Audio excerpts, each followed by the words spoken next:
Chemical properties of amines का सबसे पहला है उसका थोड़ा बेसिक चेक करेंगे, उसके बाद फिर एलिफेटिक का पढ़ेंगे, फिर एरोमेटिक का पढ़ेंगे।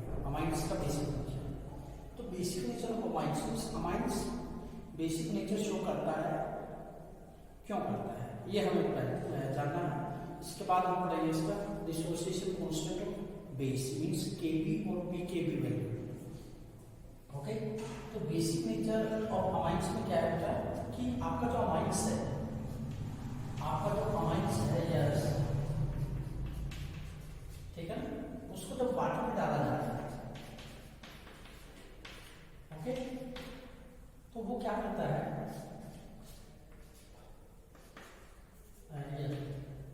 नाइट्रोजन के पास लोन भी रहता है, तो लोन पे देखिए वो इजीली क्या कर लेता है, प्रोटॉन क्या कर लेता है, इजीली एक्सेप्ट कर लेता है, H पॉजिटिव आयन को क्या कर लेता है, एक्सेप्ट कर लेता है। क्लियर है, H पॉजिटिव आयन को एक्सेप्ट कर लिया और क्या बनाया, यस RNH2, तो पहले था RNH3 पॉजिटिव और OH नेगेटिव। क्लियर, अब इसको बोलेंगे एल्काइल अमोनियम हाइड्रोक्साइड, ठीक है ना। अगर मान लो यहाँ पे बेंजीन होता तो अराइल बोला जाता, एल्काइल की वजह आप क्या बोलते, अराइल बोलते। क्लियर है, और ये आपको क्या देता है, यस अमोनियम कटाइन बनाता है और प्लस में OH नेगेटिव।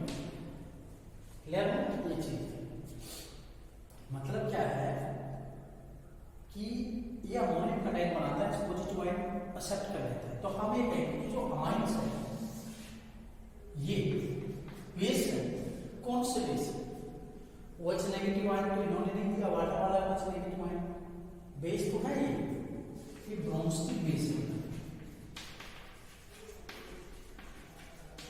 इन वाटर के अंदर एक ब्रोंस्टिक बेस की तरह बिहेव करते हैं। ब्रोंस्टिक बेस से आप क्या समझे, इन्होंने H पॉजिटिव आयन को क्या कर लिया, एक्सेप्ट कर लिया और क्या बना दिया,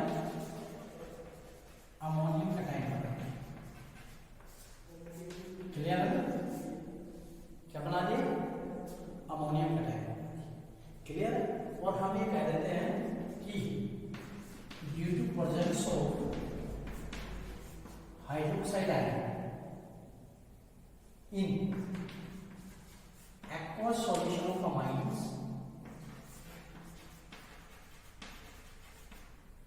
ठीक है, these are basic in nature, the क्या कहें, aqueous solution of amines is basic in nature। ऐसे कहते हैं OH नेगेटिव आयन की प्रेजेंस की वजह से एक्वस सॉल्यूशन में ये कैसे होते हैं, बेसिक नेचर के होते हैं।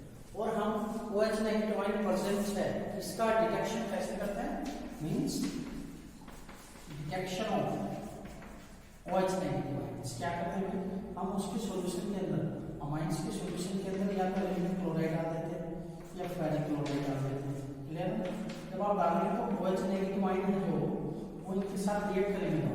क्लियर है, तो क्या है, जब एल्यूमिनियम क्लोराइड रिएक्ट करेगा तो ये बनाएगा एल्यूमिनियम हाइड्रोक्साइड, ठीक है ना, तीनों क्लोराइड है बाहर, तो इनका जो पीपीटी बनाएगा, क्या बनाएगा, पीपीटी के थ्रू, कैसा, जिलेटिन नियर्स वाइट पीपीटी बनाएगा, ठीक है ना। और जब इसको करेंगे तो ये बनाएगा फेरिक हाइड्रोक्साइड, यस साइज और तीनों क्लोराइड, क्या बनाएंगे, ब्राउन पीपीटी बनाएंगे। क्लियर, ये चीज है। OH नेगेटिव आयन का डिटेक्शन भी किया जाता है, कोई भी डाल के देखने से हो जाएगा। क्लियर है, ठीक है। उसके बाद क्या है, ये तो आपका क्या था, कोई बेसिक नेचर कैसे, उसके बाद हम पढ़ते हैं थोड़ा dissociation constant. Clear, dissociation constant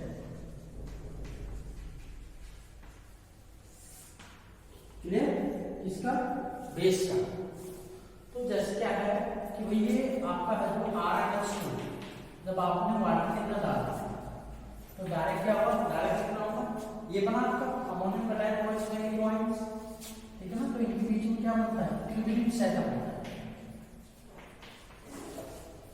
ionic equilibrium. तो equilibrium constant law of mass action का यूज करते हुए इक्विलिब्रियम कांस्टेंट का वैल्यू को प्रोडक्ट बटा रिएक्टेंट, ठीक है ना, RNS3 पॉजिटिव और क्या OH negative divided by reactant में कौन है RNS2, ओके, और वाटर। ये तो हमने एसिड के केस में भी ऐसे लिखा है, कार्बोक्सिलिक एसिड के केस में तो वाटर का अमाउंट क्या है, कांस्टेंट कंसंट्रेशन। इसको लेफ्ट हैंड साइड लेके आओ तो इक्विलिब्रियम कांस्टेंट, ठीक है ना, और multiply by molar concentration of water का कांस्टेंट इक्वल टू किसके होगा, RNS3 पॉजिटिव जो अमोनियम कटायन बना है उसके मोलर कंसंट्रेशन OH नेगेटिव के मोलर कंसंट्रेशन जो रिएक्टेंट है आपका बना उसका कंसंट्रेशन। क्लियर है, ये चाहिए। इन दोनों, ये भी कांस्टेंट है, ये भी कांस्टेंट है, दोनों का मल्टीप्लाई करके हमने कांस्टेंट यूज किया, ये भी, ठीक है। ये भी का वैल्यू क्या है, सेम, ठीक है ना, यस, ठीक है। अब ये के भी डिसाइड करता है। एसिड के केस में क्या है हमारा के, एसिड के केस में के, तो क्या कि इसका के भी अगर ज्यादा है, के भी अगर ज्यादा है तो हम कह देंगे बेसिक नेचर भी क्या है, क्लियर है, बेसिक नेचर भी क्या है, ज्यादा। क्लियर। एक आपको क्या बताया था, के भी एक पी के भी वैल्यू, पी के भी कैसे होता है, नेगेटिव लोगरिथम ऑफ के। क्लियर। अच्छा, अगर पी के भी वैल्यू ज्यादा है तो जो बेसिक नेचर है वो क्या हो जाएगा, कम हो जाएगा। ये चीज आप याद रखिए, के बी का वैल्यू ज्यादा है, डिसोसिएशन कांस्टेंट फॉर बेस की वैल्यू अगर ज्यादा है तो बेसिक नेचर ज्यादा है, और पीकेबी की वैल्यू अगर ज्यादा है तो उसका बेसिक नेचर उतना क्या हो जाएगा, कम हो जाएगा। क्या कह सकते हो कि basic nature of amines, basic nature of amines आप कैसे चेक करेंगे, basic nature of amines. Basic nature of amines का मतलब क्या है, आप क्या चेक करेंगे, the ease with which the ammonium cation is formed, ठीक है ना, किस आसानी के साथ अमोनियम कटायन फॉर्म हुआ है और कब, after accepting H positive ion, after accepting H positive ion. तो अगर, ठीक है ना, तो हमें अगर बेसिक नेचर चेक करना है तो जस्ट हम क्या चेक करें, just we have to check only stability of ammonium cation form, stability of ammonium cation form after accepting H positive ion। H positive accept करने के बाद जो अमोनियम कटायन बना उसकी स्टेबिलिटी चेक करें। अगर वो अमोनियम कटायन मोर स्टेबल है तो हम कहते हैं वो बेस क्या है, वो जो बेस है वो मोर बेसिक मीन्स उसकी केबी वैल्यू क्या रहने वाली है, ज्यादा, और पी केबी वैल्यू क्या आ जाएगी, कम हो जाएगी। ओके।